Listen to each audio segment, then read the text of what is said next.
Hello, hello. The title says, if you could be reborn, what decade would you pick?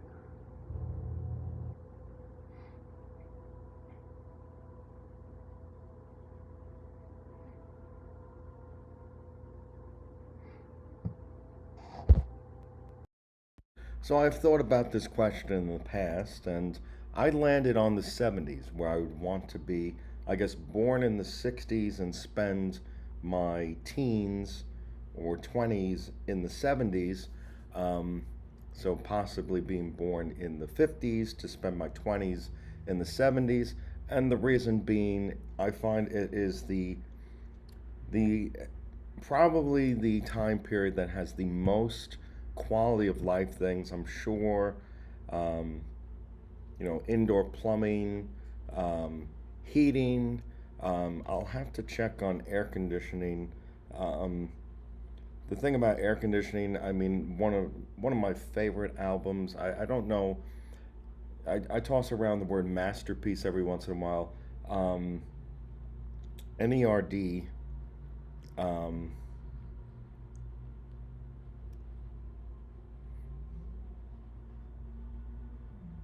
Seeing Sounds, released in 2008.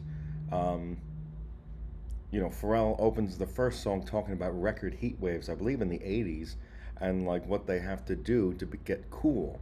So, I guess air conditioning was a luxury or something that wasn't, you know, um, widely available in the 80s. I know even growing up in my own home, we didn't have central air.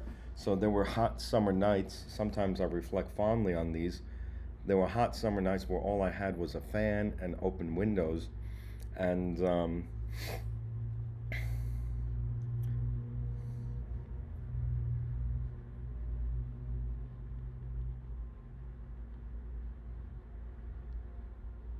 the air conditioner. It was invented in 1902.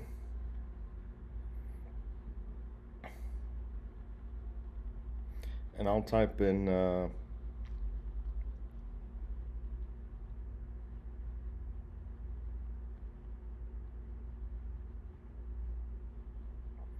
when did the air conditioner become widely available?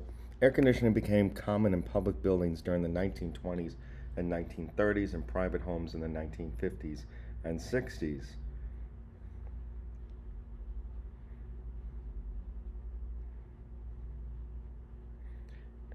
According to Google AI, in the late 1960s, most suburban homes in hot weather states like Florida and Arizona included central air conditioning as a standard feature.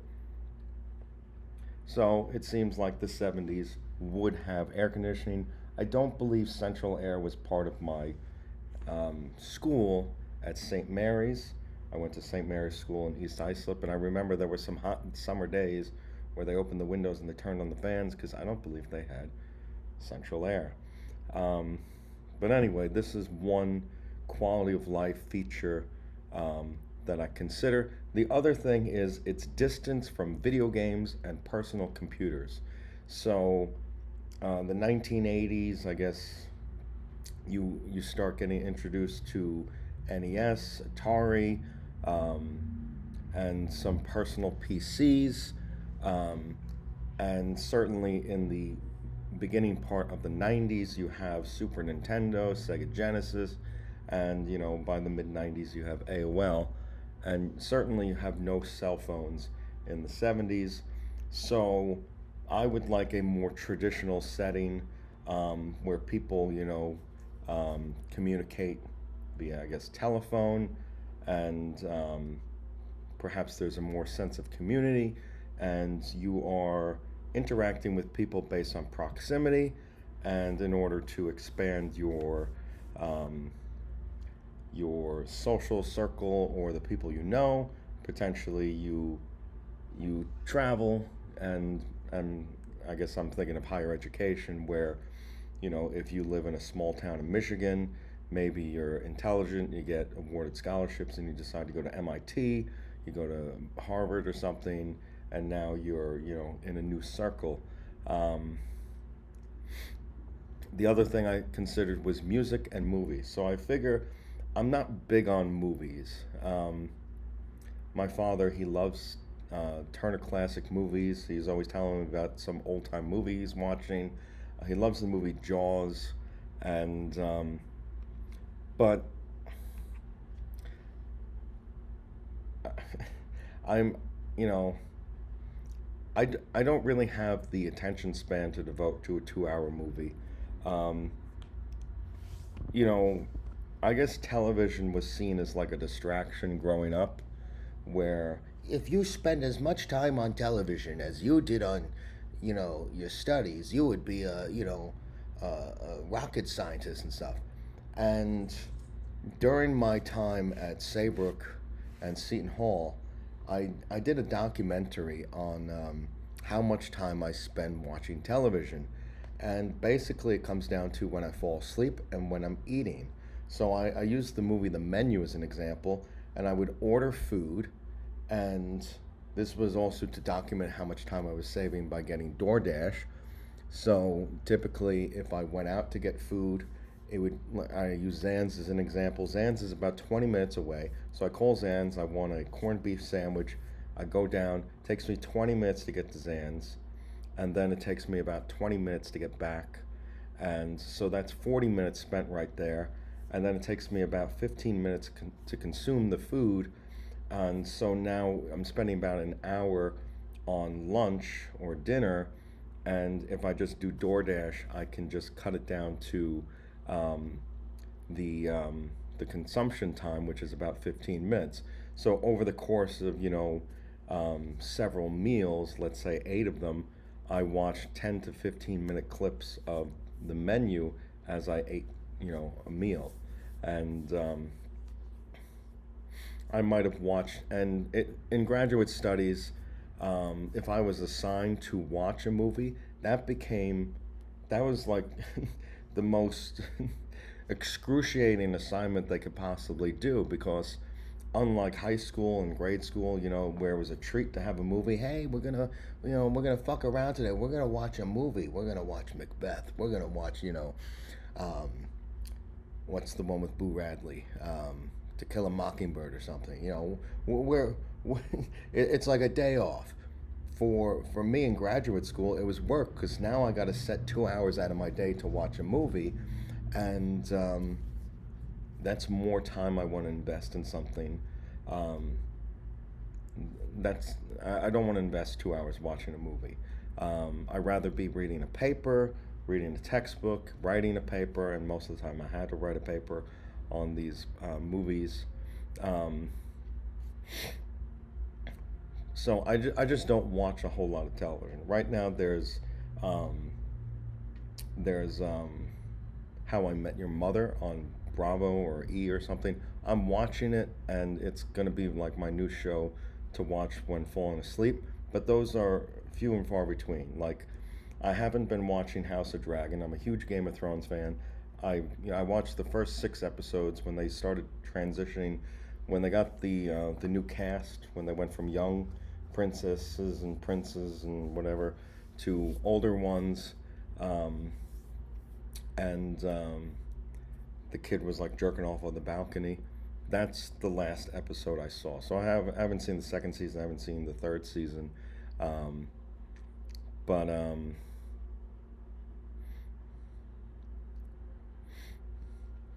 it's not really something that it used to be part of my nighttime routine, where I would watch a television show while going to bed. Now it's just white noise, and I would like something that's familiar and calm. So, there's channels that show Friends all the time. That's fine, and basically, it's not going to grab my attention. I've seen it before. It's not going to be like turn around and see what's going on. That almost sounds like I'm making a push for movies that they can be interesting. Um,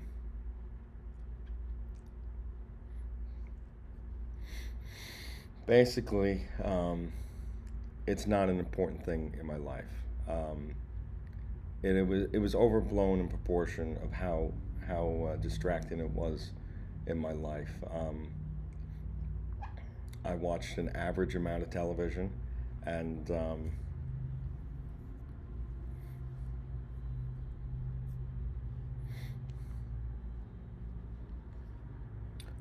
my friends and I, like the big thing with them, they like to socialize while going to see like Marvel movies and stuff. And I haven't even seen the some of the newer Phase movies. I haven't seen the Fantastic Four movie.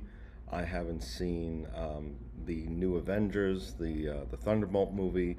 Um, there's some other ones in the Phase that I haven't seen. I don't even know if I'll see Doomsday. Um, you know, um,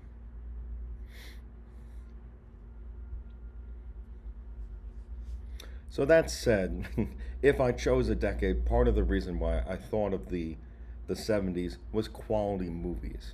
You know, I grew up with a father who liked black and white movies, who liked movies from the 50s and the 60s, some of the um, uh, you know, Hitchcock movies, North by Northwest, To Catch a Thief, some of the musical things like Carousel. There's one South Pacific I guess I'm thinking of. Um, the King and I like Yul Brynner. Yul Brynner was in The King and I. Yul Brynner was in The Ten Commandments. The Yul Brynner was also in The Buccaneer um, with Charlton Heston. So there are movies from around the 60s and 70s that I enjoy. It's not so much, if the movie's black and white, um, I don't like it. It's more, um, I don't like His Gal Friday or something. I find it to be an irritating movie where they just talk really fast and stuff. So every time I see like my father watching that or something, um,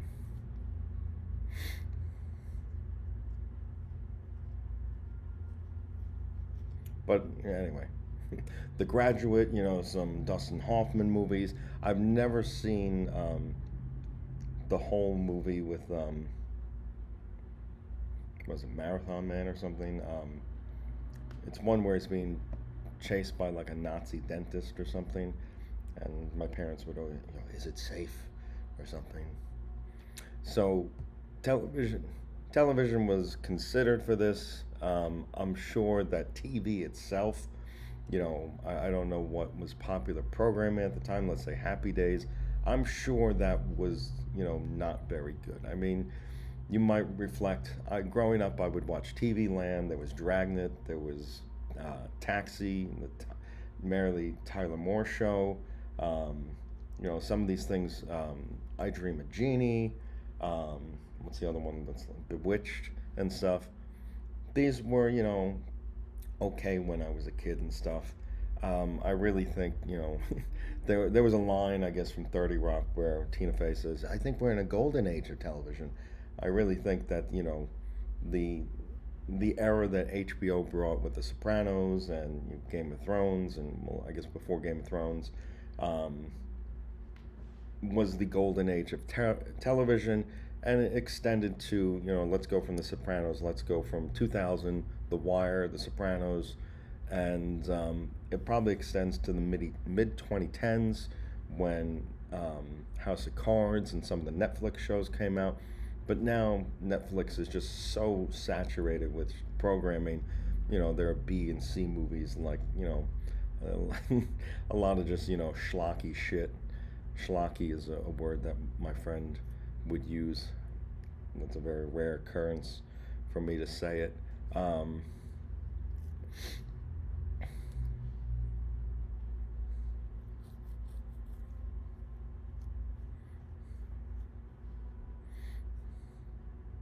then there's music. So there's disco. So I am one for, I'm done with the class. Like right now, I don't want to hear, you know, Rolling Stones again, and that might be Marty Scorsese's fault, where he's overplayed it in his movies. He's got intros with Paint It Black and whatever, and but I'm constantly expanding my my library of music. My friend, he likes to think that everything's cyclical, and will return to arena rock and stuff, and he wants to go back in time. He wants to relive Van Halen and stuff. And some of those things have made their way onto my iPod over the years. Um, but they get displaced by newer music, not because it's better, potentially it's just overplayed and becomes stale. Um,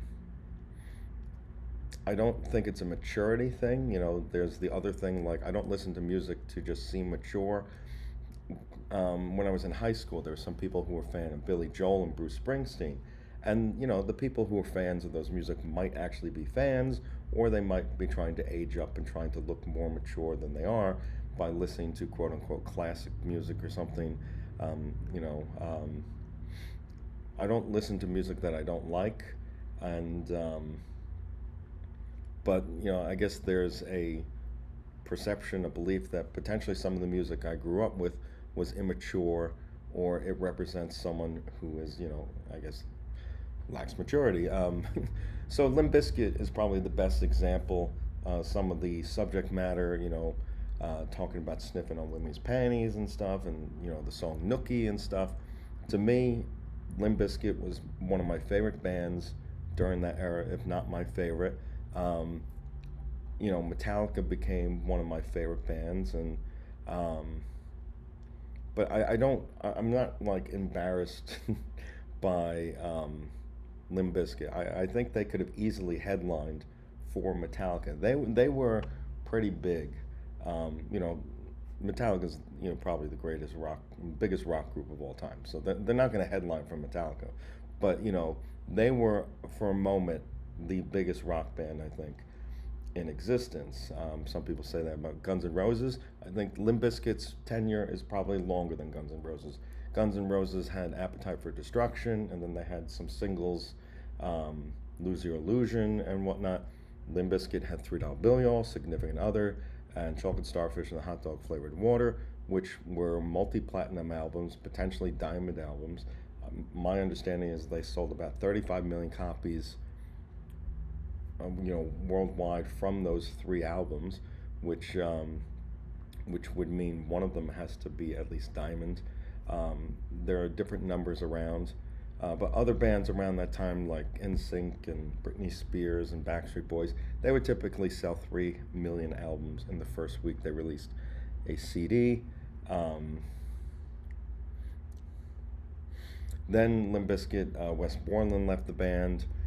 They released Results May Vary. I think it's a very good album. There are certainly some, duds on it, but I like it. Um, then they moved into the Unquestionable Part 2, and that's probably an album that most people don't. I feel like that's reserved for more like diehard fans. I was a permanent fixture on the Armpit, which is a fan forum for Limp Bizkit, and I was I was awaiting the re-release, the reuniting of Limp Bizkit, Wes Borland going back to the band. They released this, what they described as, like a Rage Against the Machine type knockoff thing, where there's the song Propaganda, The Truth, The Surrender. They all had the in the title, and there was only maybe about 7 songs on the album, and MTV probably wasn't as big at the time, and there was no K-Rock and stuff, so probably didn't get a lot of exposure. But they later came back with like Golden Cobra, and then they had the Cash Money thing ready to go and stuff. And now they're probably, I don't want to say household name, but they're maybe popular again. I see Fred Durst popping up in other people's videos. Machine Gun Kelly, that female, say something, come say something or something. And they toured with Metallica.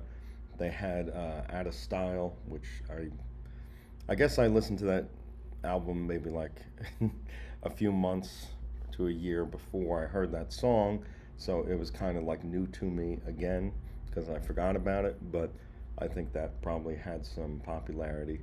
Um, anyway, my music taste haven't evolved where I feel that music's immature. I just feel, um, I've added, electronic music, house music, progressive house, trance music, dubstep, drums and bass. Um,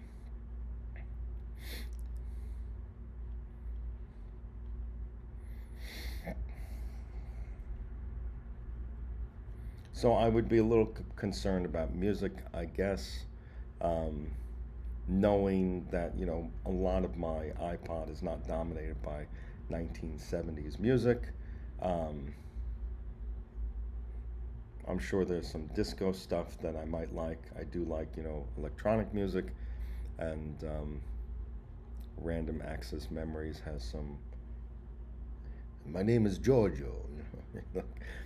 He plays the chord keyboard. My uncle would talk about like these you know musicians who play the chord keyboard and stuff, and maybe this was around the time I was attempting to produce some music. I had an Akai MIDI keyboard in Ableton Live, and I produced a song called Sick Bass Beat, which was actually uploaded to the iTunes cloud on my insomniac1632 at AOL.com, senseiloot at gmail.com account. And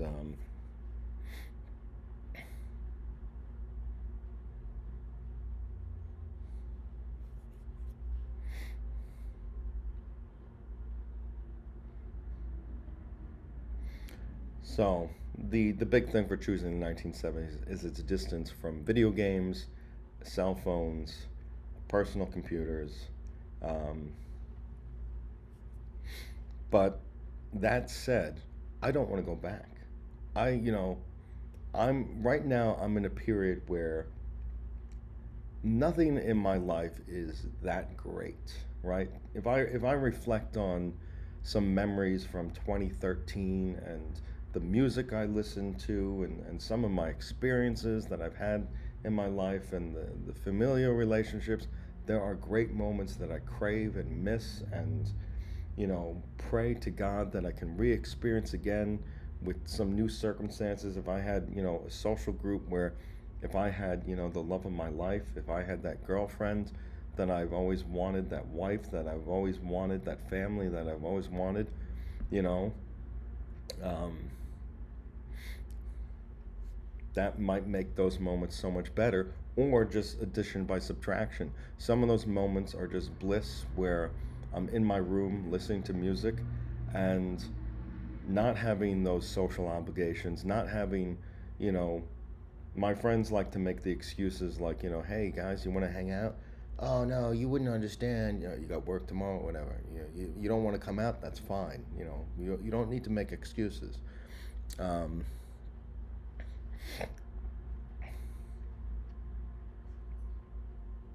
that said, my friends and I feel we're on good terms for most of our relationship, and you know, um, it's been 10 years since I've seen them, but part of that is just I started pursuing my career goals and familial goals, and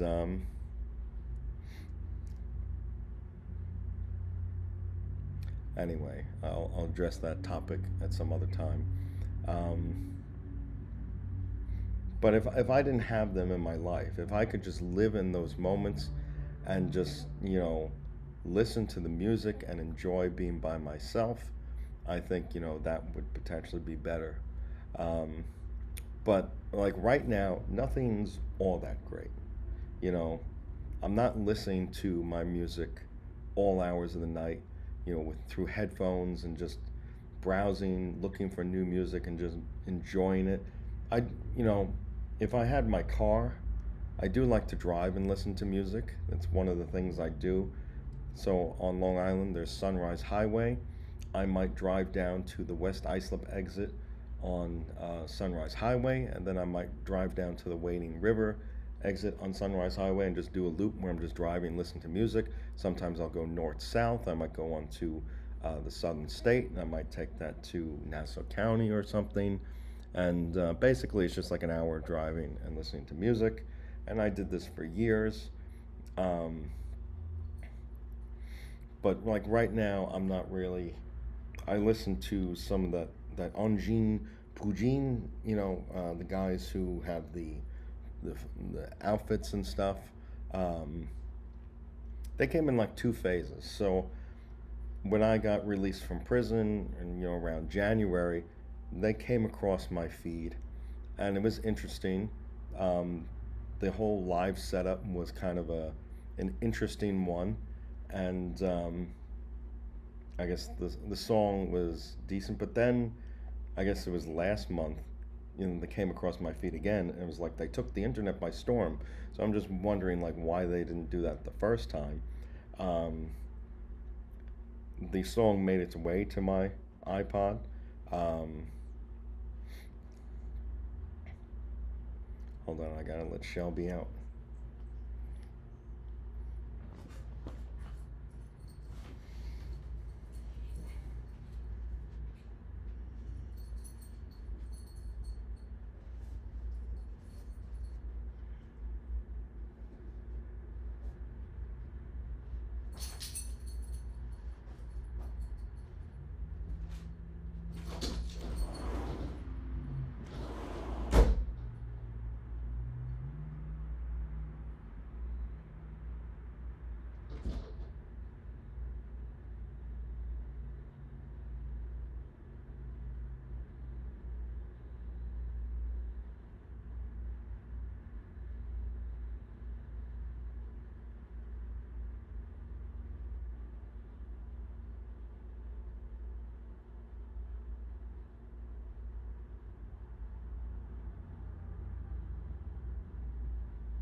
Shelby's outside. I have to check to see if the gate is locked.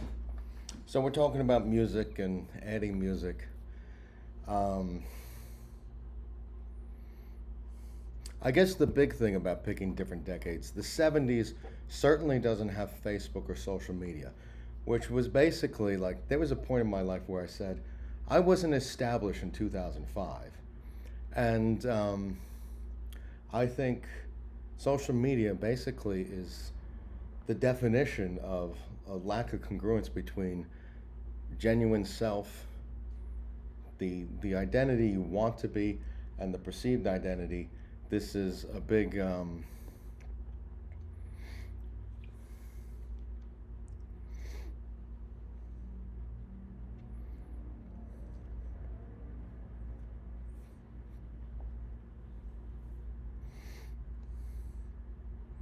I have multiple, like, I write on person centered. Some people use real self, ideal self.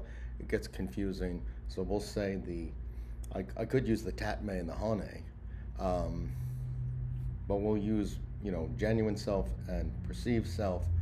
So the self that you want to be and the self that others perceive you as. So a lot of my efforts went undocumented on electronic records where I would volunteer. I had a high school transcript. I had a social life. I had friends. These things weren't, maintained in some sort of Akashic record on social media. And it wasn't until I went to college where I was introduced to Facebook, where, my online persona, my online identity started taking shape. And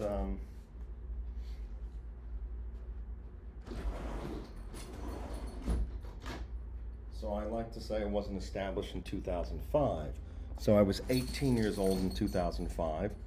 And when I first attended Dickinson, I was volunteering. I was doing Habitat for Humanity. I was volunteering at nursing homes and animal shelters. And we had some pictures. There were some of us who went to the creamery called Mazzy's, and there's a picture of me that was in the Dickinsonian where I'm sitting there with a resident from the nursing home, which I can't seem to find anymore. Um, but then, people posted pictures of me on Facebook that I didn't want. I don't like having my picture taken, so I guess these things were hard to come by. But there's a picture of me holding a bottle of alcohol. Now it's not a picture of me drinking, but this started, the trend of an identity that I didn't want to associate with. I didn't want to be known as a drunk. I didn't want to be known as, I wanted to be a calm, quiet, reserved individual, someone who's credible, respected, regarded as an expert within the industry. And you know, growing up, you know, there was a certain amount of pedigree or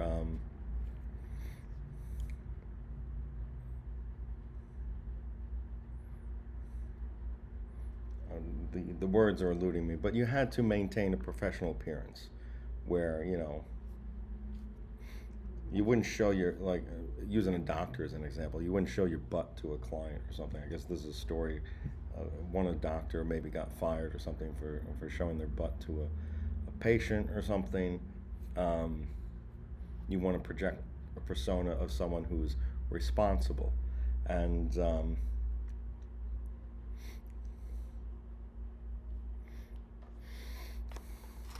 so I had that in mind when I was going to Chaminade High School, where I chose Chaminade for superior academic education and also this Chaminade man persona, someone who was clean cut, shaven, um, responsible, respected, and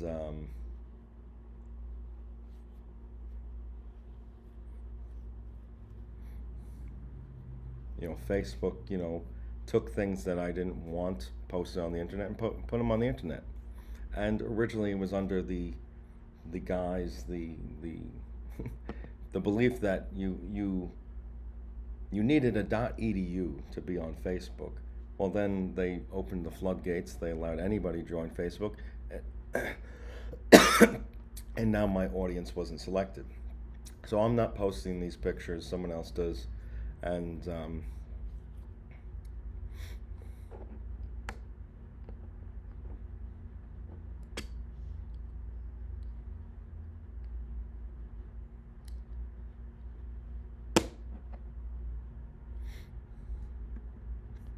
when I was at Seton Hall and when I was at Saybrook, you know, that's and even when I was during my undergrad, when I'm in the classroom, that's the identity that I it closely aligns with my real self.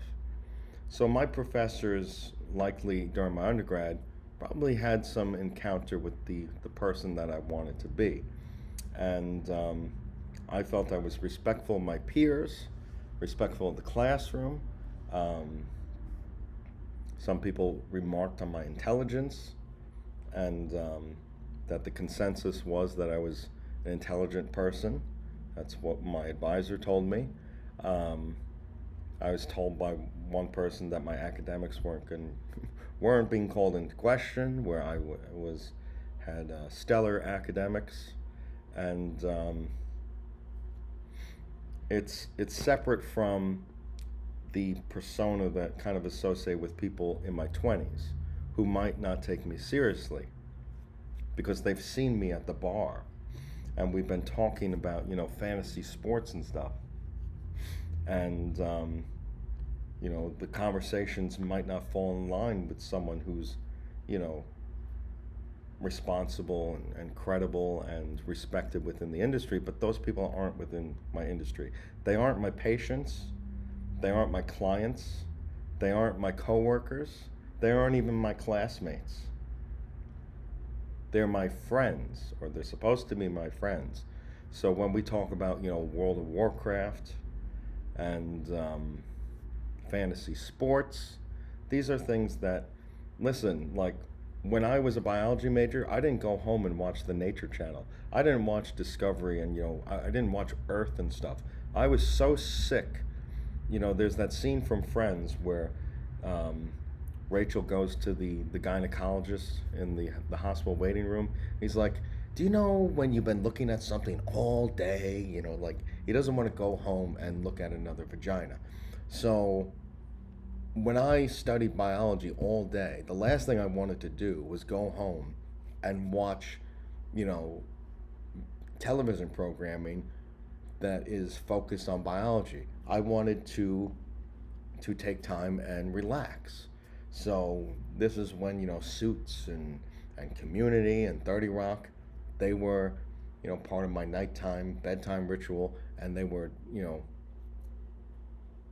relaxation from, you know, studying biology. I think I almost want to say, if you want to learn biology, the last thing you should do is major in it.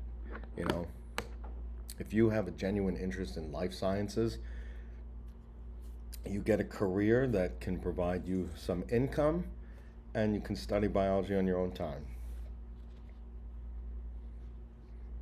Because the classroom dynamics, the stress involved in learning the material, I think is counterproductive. Um,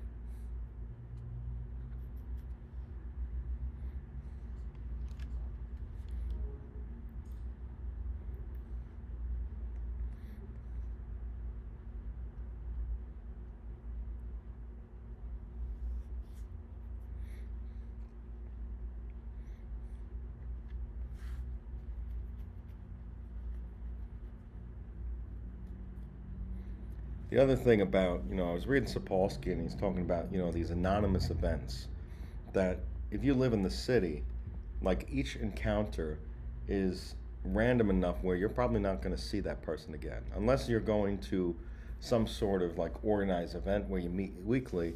Your encounter with someone on 39th Street or something, is probably one where if you see that person that day, you probably won't see them again, which might lead to. When I was reading, I was thinking this is probably better for a sex life, where if you approach a woman and you ask them out, it's probably, you're probably never going to see that person again. So there's less embarrassment and stuff.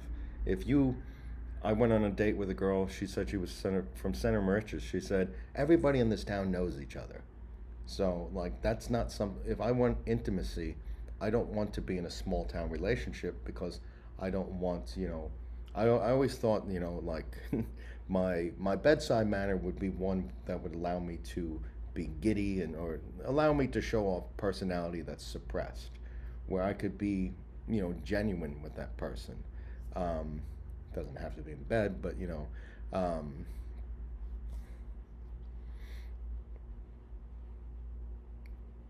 and if there's a trust issue where like in a smaller, more intimate setting, that news might, people might discuss my business with people in town and stuff.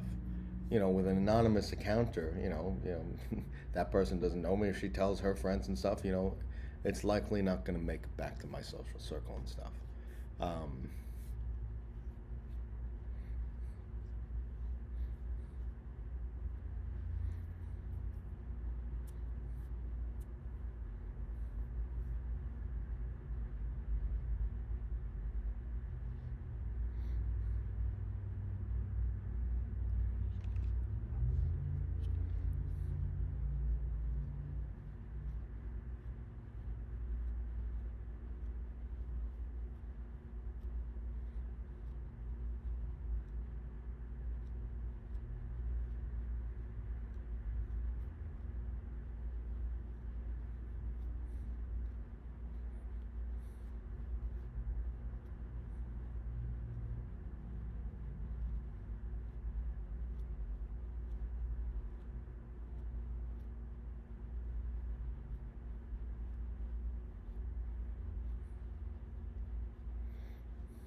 kind of lost my place.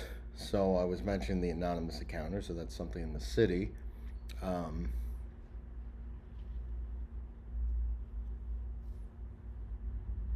I did choose a small college to meet my future wife, an intimate setting.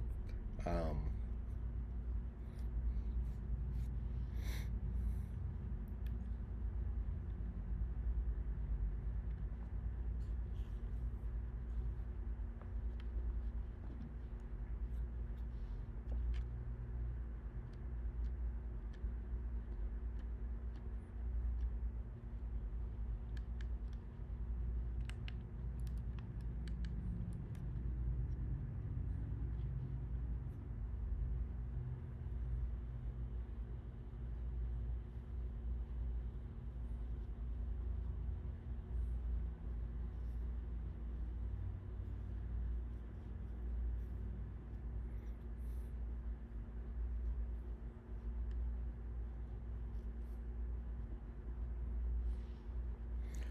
just linger there.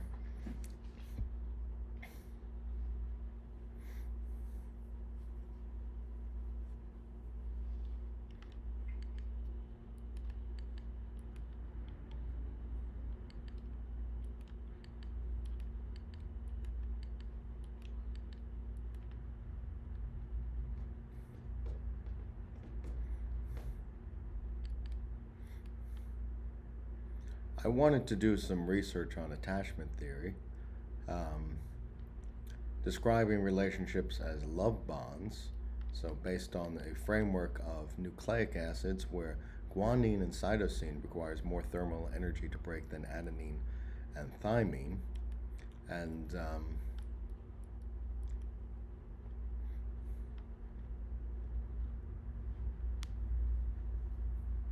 I was looking over some of my grades and my transcripts. So when I took organic chemistry, I was scoring mid 90s, high 90s on my midterms, but I phoned in the final, and I didn't do the extra credit, and that was kind of the case in both semesters. So I did myself a disservice where I possibly could have had, like an A plus in organic chemistry. And basically, organic chemistry is a lot of manipulation of lone pairs of electrons, resonance structures, enantiomers, diasterics, and all that stuff. And so things dealing with bonds and bond energy and whatnot, and dipole interactions.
I have I have this kappa delta pi thing open.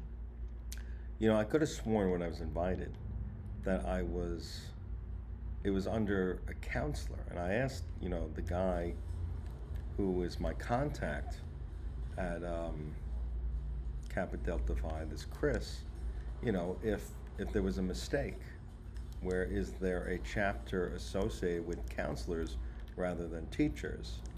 And so I had like 100 average nearly in two of my courses um, at Seton Hall. Um, and I'm pretty sure one of the professors knew that I wanted to be a counselor. And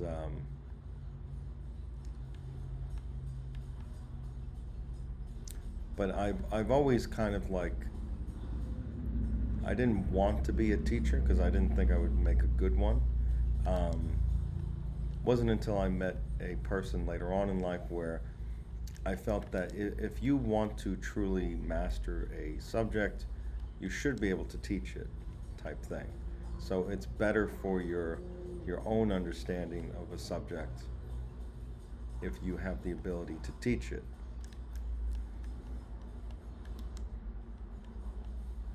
And there are now, so my position on teaching has changed, but that's not, I'm not going back to school to become a teacher, you know. I wanted to do research. I want to do research, and to provide grief counseling. Now,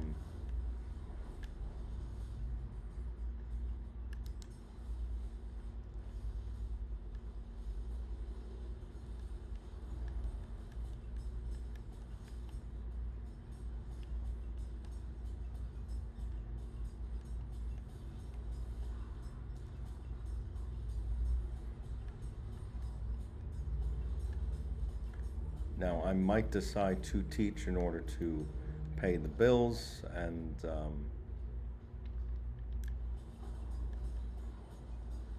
I kind of want to teach counseling theories. I took systems of psychotherapy at Saybrook, and I did well in the course. Um, Scored in an A range.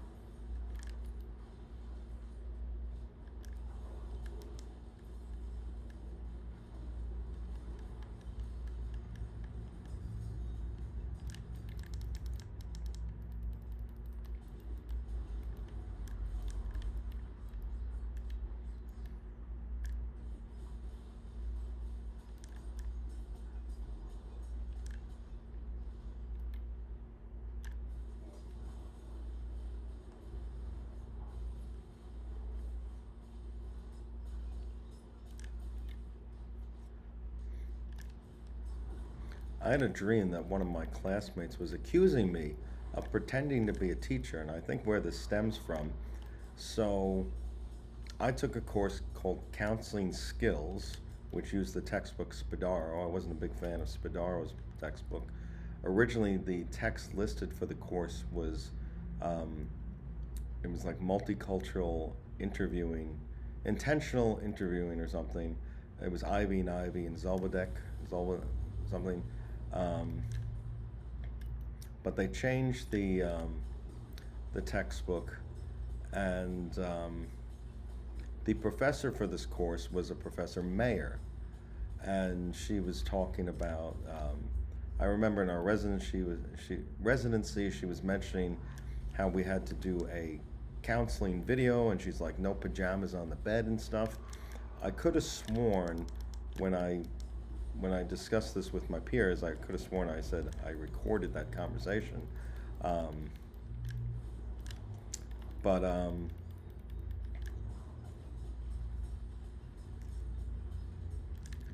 anyway, um, I had a conversation with another person who was part of the counseling program at Seton Hall. Her name was Jody Kolstad, and she said she's like, remember when I said other person oriented, and I was questioning that a bit because she wasn't the professor for that course, and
I spent a tremendous time on my studies at Saybrook and Seton Hall. Currently, there's an investigation into my dismissal from Seton Hall, where I was dismissed under some vague allegation of sexual misconduct. I handed over every single one of my communications There should be nothing that supports a narrative there that I was somehow lewd or engaging in sexual misconduct with any of the faculty or students.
Little Carmela, I randomly have this pain in my ankle.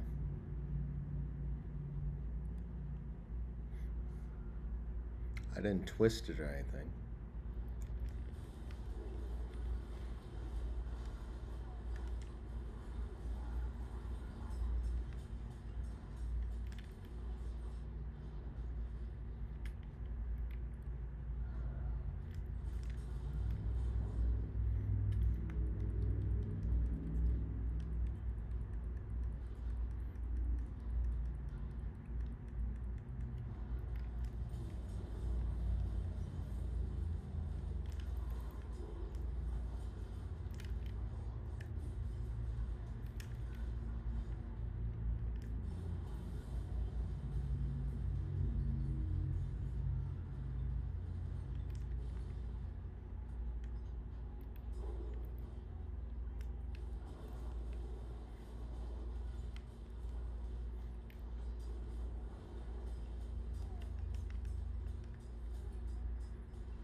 How are you, little girl?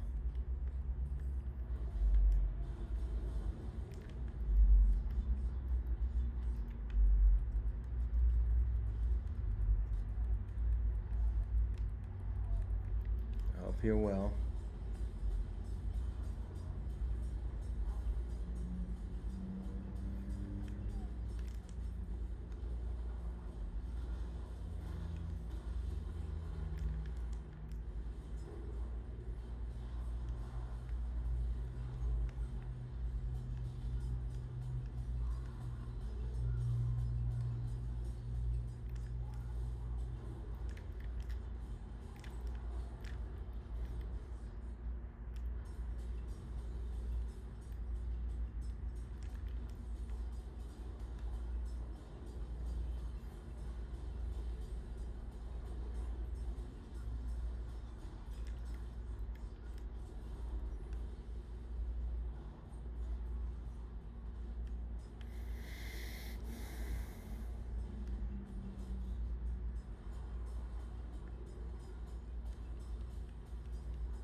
little girl.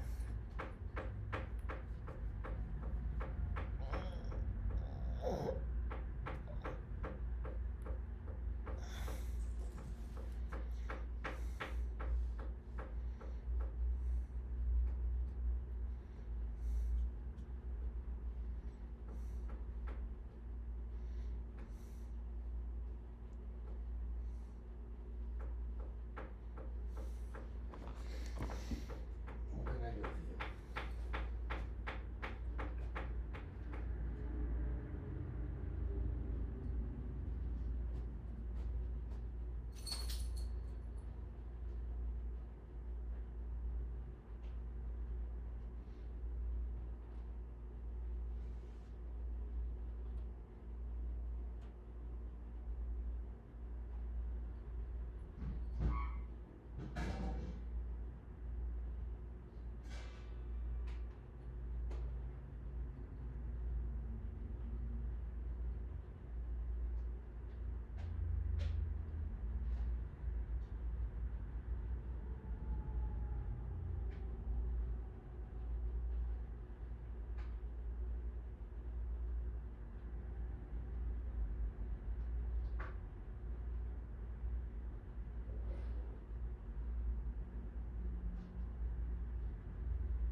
Oh, little girl, dancing, dancing, little girl, dancing, we're dancing.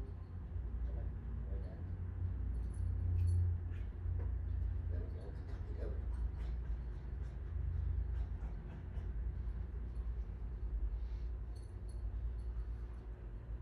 Want to help me clean upstairs a bit?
thing that creates the most mess in my home, popcorn.